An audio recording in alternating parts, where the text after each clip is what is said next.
네, 안녕하세요. 오늘은 투자론의 네 번째 유형인 투자의 현금 흐름 분석에 대해서 문제를 풀어볼게요. 이거는 공식만 아시면 어렵지 않아요. 어떤 공식이냐면 여기서 여기까지 되는 공식이거든요. 이게 쭉 뭐가 쓰여 있는데 이게 쭉 외우기 쉽지 않을 것 같지만 그렇지 않아요. 이해를 하시면 여러분이 쉽게 외우실 수가 있도록 제가 설명을 해 드릴게요. 어려운 공식 아니고요. 이 공식만 알면 여기에 해당하는 문제는 쉽거든요. 그래서 이거는 어려운 문제가 아니에요. 그래서 쉬운 문제이기 때문에 여러분들이 이 문제는 꼭 맞춰 주셔야 되고요. 그리고 이 문제는 매년 나올 정도로 아주 출제 빈도가 높은 문제라는 거 여러분들이 꼭 아시고 자신감을 갖고 이 문제를 풀어주셨으면 좋겠어요. 일단 제가 이 공식을 설명해 드릴게요. 이제부터 여러분들이 건물주라고 생각을 하세요. 여러분들이 상가 큰 거를 하나 갖고 있다고 생각을 하세요. 생각만으로도 기분 좋으시죠? 예, 그런데 이제 그 건물에서 나오는 임대 수입이 여러분한테 어떻게 나중에 여러분 손에 얼마만큼 남는지를 계산하는 공식이에요. 처음부터 해볼게요. 여러분들한테 들어오는 총 임대료가 있을 거예요. 그쵸? 매달 들어오는 총 임대료가 있어요. 임대료가 총 들어온 걸 가능 총소득이라 그래요. 그쵸? 총 여기 있기 때문에 가능 총소득 하면 뭔가 다 합해진 것 같죠? 그쵸? 가능 총소득. 그러면 이 소득이 들어왔으면 이게 여러분 돈이냐면 그렇지가 않아요.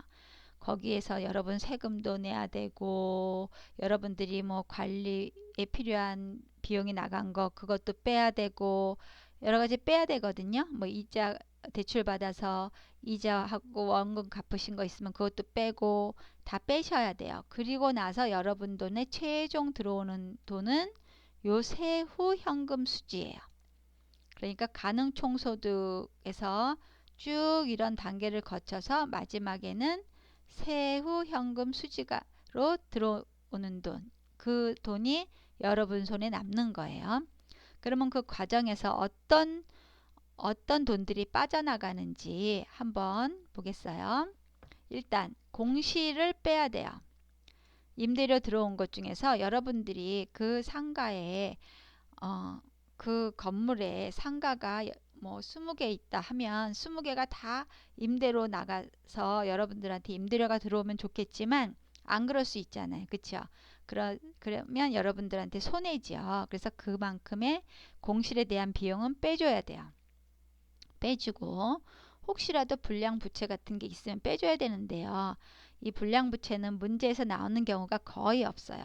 그래서 모르셔도 되는데 여러분들이 혹시라도 모르니까 불량부채 같은 건 빼줘야 돼요. 예를 들어서 임대료 받아야 되는데 받을 수 없게 된 돈이라든지 뭐 이런 건 빼주시고요. 대신 기타 소득이 있다면 요거는 또 더해 주셔야 돼요. 뭐 주차장 수익 같은 기타 소득이 여러분이 발생했으면 이런 것도 더해 주셔야 되는데 대부분의 문제에서는요. 이 두 개는 잘 안 주어져요. 그냥 공실만 잘 주어지기 때문에 공실에만 신경을 많이 쓰시면 될 것 같고요. 이거 두 개는 주어지는 경우가 거의 없지만 요즘은 계산 문제도 조금씩 어려워지다 보니까 요런 거를 넣을 수가 있어요. 조건에. 그러면 골라주시면 돼요. 그렇게 해서 나온 소득이 뭐라 그러냐면 유효 총소득이라 그래요. 유효하다는 거죠. 유효한 소득이에요. 그러면 이게 또 여러분 전부 다 여러분 돈이냐 하면 또 그렇지도 않아요. 여러분은 이 건물을 관리하기 위해서 들어간 돈이 있어요. 여기에 들어간 돈이 있거든요. 어떤 게 있을까요? 그렇죠. 여러분은 이 건물을 갖고 있음으로 해서 재산세도 들어갔고요. 또 뭐 화재 보험료 같은 보험료도 들어갔을 것이고요. 또 상가에 뭐 문제가 생겼으면 수리비도 들어갔고요. 또 이 상가를 이 건물 임대 놓기 위해서 광고를 낸 광고비나 뭐 전기료 같은 것 기타 등등이 들어갔을 거예요. 그래서 이 건물을 관리하기 위해서 들어간 돈 전부 다가 뭐냐면 영업 경비예요. 이거를 빼주셔야 돼요. 그런데 여러분이 만약에 개인적으로 사용한 돈은 여기에서 빼는 게 아니라는 거.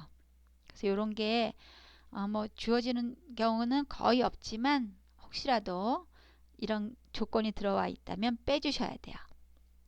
그래서 여기에서는 제가 기존에 계산 문제를 풀 때는 조건에 주어진 숫자는 다 사용해야 된다 그랬잖아요. 그쵸? 그 조건에 주어진 숫자가 여러분 식에 사용이 되지 않았으면 그 식은 틀린 거라 그랬죠. 그런데 여기에서만은 예외예요. 왜 그러냐면 여기에서만은 왜 예외냐면 어떤 경우는 다 이 계산을 하는데 필요한 것만 줄 수 있어요. 하지만 또 어떤 경우에는 필요 없는 것도 슬쩍 끼워 넣을 수가 있거든요. 왜 그러냐면 여러분들이 그거는 빼야 되는 경비가 아닌데 이것도 빼는 경우가 있거든요. 그런 거를 혼동을 주기 위해서 아는지 모르는지 보려고 필요 없는 거를 끼워 넣기도 해요. 그래서 요 문제에서만큼은 모든 숫자를 다 사용할 건지 아닌지는 따져봐야 돼요. 그래서 그거 하나 정신 차리셔서 그걸 잘 보시기를 바랄게요. 그 다음에 그러면 이 유효총소득에서 이러한 영업 경비를 뺀 게 뭐냐면 순영업소득이에요. 이거 매우 중요해요. 이건 매우 중요해서 다른 색깔로 표시할게요. 순영업소득. 이 순영업소득은요. 이용하는 데가 많거든요. 그래서 여러분들이 이 순영업소득이 어떻게 나오는지 이 과정을 꼭 잘 아셔서 이 문제뿐만이 아니라 다른 문제에서도 순영업소득은 자주 언급이 되기 때문에 순영업소득을 구하는 공식을 꼭 잘 알아두셔야 돼요. 그럼 이 순영업소득만 있으면 여러분 손에 그게 또 다 순이익으로 발생하냐면 또 그런 것도 아니에요. 왜냐하면 여러분들이 이 건물을 사기 위해서 대출받은 돈이 있으면 그거의 원금과 이자를 빼주셔야 돼요. 원리금을 빼주셔야 된다는 거. 은행에 상환할 돈이요. 그걸 뭐라 그러냐면 부채 서비스액이라고 해요. 그래서 이 부채 서비스액을 빼주셔야 돼요. 그러고 나면 끝이냐 하면 또 아니에요. 왜 아니죠? 세금 내셔야 되잖아요. 그래서 세금을 내기 전이라 그래서 순영업소득에서 부채 서비스에까지 빼준 원리금까지 빼준서 나온 금액을 세전 현금 수지라 그래요. 세금 안 냈어요 아직요. 그 다음에 세금 내셔야 되죠. 세금을 뭐라고 하냐면 영업소득세라 그래요. 이 영업소득세를 빼주셔야 최종 세후 세금을 뺀 현금 수지가 나오는 거예요. 이 돈이 진정한 여러분의 돈인 거예요. 그러면 이 영업소득세는 문제에서 영업소득세하고 딱 주면 되게 좋겠죠. 그렇죠? 그렇게 줄 수도 있어요. 문출제위원이 그날 마음이 편하셨으면 줄 수도 있는데 요즘은 보통 이렇게 딱 주지 않고요. 그냥 세율만 주고 조건을 줄 때가 있어요. 소득세율, 영업소득세율 뭐 10%면 10% 이렇게 5%면 5%, 20%면 20% 이렇게 세율을 주고요. 여기에 감가상각비라는 거를 주기도 하고 대체 충당금을 주기도 해요. 그러면 순영업소득은 위에서 구할 수 있잖아요. 그쵸? 그 다음에 이자도 여기에서 구할 수 있어요. 그런데 대체 충당금이나 감가상각비는 위에서 없었던 거죠. 그래서 세전 현금 수지에서 영업소득세를 빼기 위해서 새로 나온 것들이에요. 이건요. 그래서 이 대체 충당금은 더해 주셔야 되는데 이거는 잘 조건으로 주어지지 않아요. 그러니까 별 신경 안 쓰셔도 되고요. 잘 주어지는 거는 감가상각비를 주어지는데 요거는 빼셔야 돼요. 감가상각되는 거는 빼주셔야 돼요. 그래야 여러분들한테 진정한 여러분의 이익이 남는 거예요. 그래서 이 영업소득세는 바로 주어지지 않았을 때는 어떻게 하라고요? 순영업소득에서 여기에서 구한 순영업소득에서 대체충당금 더하고 그 다음에 이자 빼고 감가상각비 빼고 그 뺀 전체 금액에다가 주어진 세율을 곱하면 뭐가 나오죠? 영업소득세가 나와요. 그래서 이거는 뭐 이렇게 여러 책에도 나와 있는 암기 방법인 거라고 알고 있는데요. 여기서 순대, 이, 감 해가지고 뭐 암기하셔도 되고요. 그냥 이 정도는 이렇게 그냥 이해가 되잖아요. 그쵸? 순영업소득에서 이자 빼고 감가상각비 뺀다. 요 정도는 그냥 외우셔도 돼요. 왜 그러냐면 여러분들이 두 문자 따서 암기하셔야 될 게 워낙 많잖아요. 그쵸? 그래서 여력이 되시면 순대이감 이렇게 외워주시면 될 것 같아요. 그래서 이 공식을 설명했는데요. 크게 어렵지 않죠? 하실 수 있겠죠? 네, 이거는 꼭 그렇게 무리하게 외우지 않으셔도 이해를 하셨으면 외우시기가 쉬워요. 맨 처음이 가능총소득, 그 다음에 나온 게 유효총소득, 그래서 나온 게 순영업소득. 그쵸? 순영업소득까지만 구하셨으면 거의 다 구하신 거예요. 그 다음에는 뭐 내가 은행에 낸 돈 빼고 그 다음에 세금 빼주면 되는 거예요. 되셨죠? 네, 그러면 그 다음 거 또 해볼게요. 그 다음에 부동산 가격을 구하라는 문제가 나와요. 그럴 때는 순영업소득에다가 환원이율을 나눠주면 돼요. 환원이율은 주어지거든요.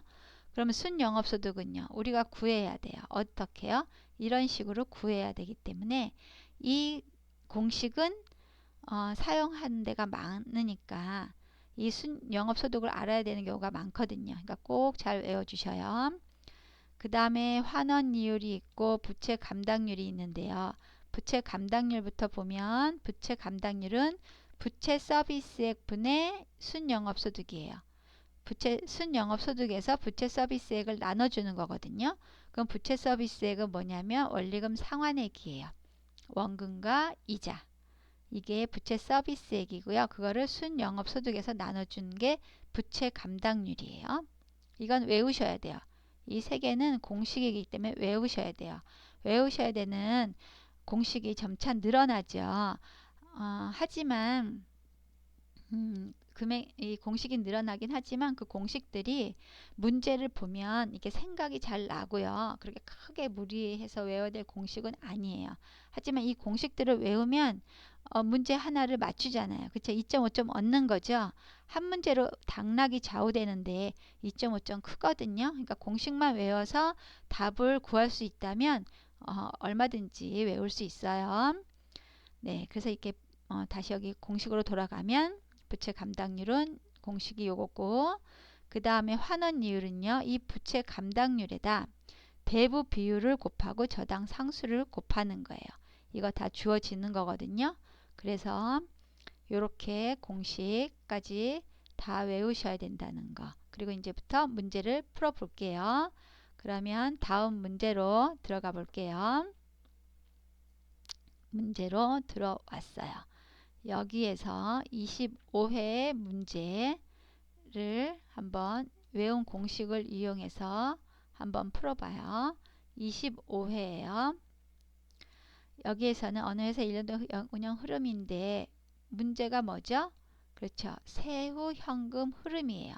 세후 뭐죠? 맨 끝에 있었죠. 세금까지 다 낸 다음에 남는 돈이 얼마냐 물어본 거예요. 그러면 이제 맨 처음에 들어가야 되는 게 뭐죠? 가능 총소득부터 출발해야 돼요. 가능 총소득 4,800만 원부터 이제 빼주는 거예요. 그런데 빼주는 순서를 이 조건에서 그 순서대로 조건을 좀 주어주면 좋은데 이 출제위원분들이 이렇게 친절하게 순서대로 안 해주거든요. 그렇기 때문에 우리가 이게 뺄 거를 찾아서 그때그때 빼주셔야 돼요. 빼주시고 나면 이렇게 이렇게 표시를 해서 사용했으면 그 숫자를 사용했으면 이렇게 이렇게 X표를 쳐주세요. 해볼게요. 4,800만 원 가능 총소득에서 뭘 빼야 되죠? 그렇죠. 공실을 빼야 돼요. 공실도 빼고 원래는 뭐 불량부채 빼고 기타 소득을 더해 주는데 이 불량부채 기타 소득은요 크게 신경 안 쓰셔도 돼요. 거의 나오지 않거든요. 그러니까 공실만 뺀다고 보시면 돼요. 여기도 안 나왔어요. 불량부채나 기타 소득은. 그러면 공실 어디 있을까요? 공실 여기 있네요. 공실이 얼마래요? 가능 총소득의 5%래요. 가능 총소득 얼마인데요? 4,800만 원이죠. 4,800만 원의 5%는 4,800만 원 곱하기 5%는 0.05죠. 이제는 아시죠? 0.05를 곱하세요. 그러면 4,800만 원을 원래대로 48000, 4800,000,000인가요? 뭐 그렇게 하셔도 되지만 이렇게 4800으로 이렇게 간단하게 계산하셔도 된다는 거 얼른 계산기를 두드리셔요. 그러면 얼마가 나오냐면 4,560만 원이 나와요. 그러면 여기서 이제 뭐를 빼야겠죠? 영업 경비 빼야 돼요. 영업 경비는 뭐뭐가 들어가 있어요. 뭐 이걸 관리하기 위해서 들어간 돈, 뭐 재산세나 보험료나 수리비, 광고비, 전기료 이런 걸 빼야 된다 그랬어요. 그래서 어떤 경우에는 이거를 세부적으로 이렇게 각각 주어지는 경우도 있고요. 근데 여기는 친절하게 토탈로 영업 경비 이렇게 나왔네요. 240만 원 이렇게 해서 빼주셔야 돼요. 그러면 얼마냐면 4,320만 원이에요. 이 4,320만 원이 뭐죠? 순영업소득. 우리가 아주 중요하게 생각하는 순영업소득이에요. 이 순영업소득을까지 구하는 게 아주 중요하다고 했어요. 이 순영업소득은 여러 군데에 활용이 되기 때문에 꼭 잘 아셔야 돼요. 순영업소득이에요. 그러면 그 다음에 뭐 빼야 되죠? 은행에 주는 돈 빼고 빼야 돼요. 은행에 주는 돈이 얼마래요? 원금 얼마예요? 원금 여기 있죠. 원금 200만 원 빼시고 또 이자도 빼셔야죠. 이자 800만 원 빼셔야 돼요. 그래서 원리금을 빼고 남은 게 3,320만 원. 얘는 뭘까요? 얘는 세전이죠. 아직 세금 안 뺀 거기 때문에 세전 현금 수지라고 해요. 그러면 여기서 세전 현금 수지니까 세금을 빼야겠죠. 세금을 이름이 뭐라 그랬어요? 영업소득세. 그러면 영업소득세를 여기 줬나 봤더니 영업소득세는 안 주어지고요. 영업소득세율만 주어졌네요. 우리 보고 계산하라는 거죠. 그럼 계산하는 수밖에 없어요. 그럼 영업소득세는 뭐라 그랬죠? 순대이감. 그렇죠? 순영업소득에서 순영업소득이 얼마예요? 4,320만 원에서 뭐를 대체충당금을 더해야 되는데 대체충당금은 없네요. 그렇죠? 대체충당금은 보통 주어지지 않으니까 잘 신경 쓰지 않으셔도 된다고 했어요. 그 다음에 이자 빼야겠네요. 순대이감이니까 이자 얼마예요? 여기 800만 원. 이자 빼주시고요. 또 제일 중요한 게 감가상각비를 빼주셔야 돼요. 이 감가상각비를 안 빼주시는 경우가 참 많은데요. 꼭 빼주셔야 돼요. 어디에서는요? 영업세에서. 영업소득세 구할 때 꼭 이 200만 원 감가상각비 빼주셔야 된다는 거. 그래서 이거를 다 계산하시고 거기에다가 곱하기 얼마 해야 돼요? 20%. 20%는 소수점을 하면 0.0이죠. 그렇게 하면 664만 원이 나오는데 이거를 뺀 나머지 2,656만 원. 요게 뭘까요? 세금을 낸 세후 현금 수지예요. 아셨죠? 그래서 문제에서 물어본 세후 현금 흐름은 세후 현금 수지는 얼마일까요? 2,656만 원이에요. 되셨죠? 네, 이거 어려운 문제 아니에요. 그럼 그 다음 문제로 넘어갈게요. 그 다음 문제로 넘어가면 요번에는 뭐가 나왔죠? 이게 요번엔 거는 문제가 좀 과정이 길어서 한 화면에 잡히지가 않는데 이렇게 잡혔어요. 한번 같이 풀어 볼게요. 네. 다음 자료를 활용해서 직접 환원법으로 평가한 대상 부동산의 수익가액, 부동산 가격을 구하라는 거예요. 부동산 가격은 어떻게 구한다고 했죠? 제가 앞에서 공식을 알려드렸어요. 환원이율분의 순영업소득이에요. 다시 말하면 여기 있죠. 순영업소득을 환원이율로 나눠야 돼요. 그러면 이 주어진 조건에서 우리가 순영업소득을 구해서 그거를 어떻게 나눠야겠죠? 환원이율로 나눠야겠죠. 환원이율은 주어져요. 이렇게. 이건 고민 안 하셔도 되고요. 고민하셔야 될 거는 순영업소득을 구하는 거예요. 그러면 순영업소득을 한번 구해봐요. 순영업소득을 구하기 위해서는 맨 처음에 뭐부터 출발해야 되죠? 가능총소득부터 출발해야 돼요. 이게 꼭 맨 위에 온다는 보장은 없어요. 그쵸? 그냥 이 맨 끝에 올 수도 있죠. 하지만 대부분 위에다 주기는 해요. 그래서 가능총소득을 구하셔야 된다는 거. 아니 이걸 맨 처음에 찾으셔야 된다는 거요. 가능한 거. 유효 아니에요. 가능총소득. 얼마래요? 8천만 원이에요. 맨 처음에 내 손에 들어온 게 얼마예요? 8천만 원. 거기서 뭐 빼야 된다 그랬죠? 그쵸? 공실 빼야 돼요. 뭐 대손 충당금 같은 거 있으면 그런 것도 빼주시고요. 공실 빼야 돼요. 얼마예요? 공실이 10%. 가능총소득의 10%예요. 가능총소득이 얼마였는데요? 8천만 원이었죠. 그래서 8천만 원의 10%면 800만 원. 그러면 7,200만 원이에요. 이 7,200만 원이 뭐지요? 유효총소득. 그러면 유효총소득에서 우리가 구하려고 하는 순 영업소득으로 가기 위해서는 뭐를 빼줘야 되죠? 영업경비 빼주셔야 되죠. 그렇죠. 영업경비에 뭐뭐 들어갔어요? 수선유지비도, 이거 수선유지비도 영업경비에 들어가죠. 화재보험료 영업경비에 들어가요. 재산세 들어가요. 그쵸? 그 다음에 이거 두 개는 순영업소득을 낼 때 필요가 없어요. 언제 필요해요?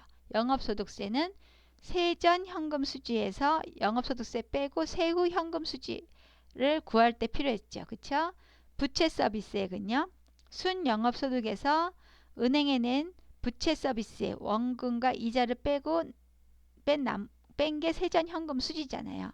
세전현금수지 구할 때 부채서비스액은 필요해요. 하지만 우리는 그 전 단계인 순영업소득을 구하기 때문에 이거는 여기에서는 필요가 없다는 거. 그런데 이거 왜 주었을까요? 여러분들 혼동하시라고. 이거 마구마구 식 세울 때 넣으시라고 준 거예요.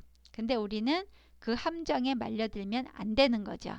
그래서 우리는 영업경비만을 빼야 돼요. 영업경비에 포함되는 것만을 빼셔야 돼요. 그래서 400만원 빼기 100만원 빼기 200만원은 6,500만원이 나왔어요. 되셨죠? 그래서 이 6,500만원을 부동산 가격, 수익 가격을 구하려면 전체 그 환원 이율이 얼마예요? 10%. 10%는 0.1. 그쵸? 그 다음에 위에는 순영업소득 우리 구했죠? 6,500만원. 그러면 이거를 6,500만원을 0.1을 곱하니까 6,500만원은 6억 5천 이렇게 바로 나오시면 좋은데요. 이게 안 되시면은 그냥 계산기를 두드리셔요. 그래서 6,500을 이렇게 쓰시고 나누기 0.1 하면 또 되는데 이게 또 이게 간단하게 숫자를 쓰기가 힘드시면 다 두드리세요. 6,500만원. 6,500만원은 어떻게 돼요? 6,500만원. 공 6개 붙이셔야 돼요. 그쵸?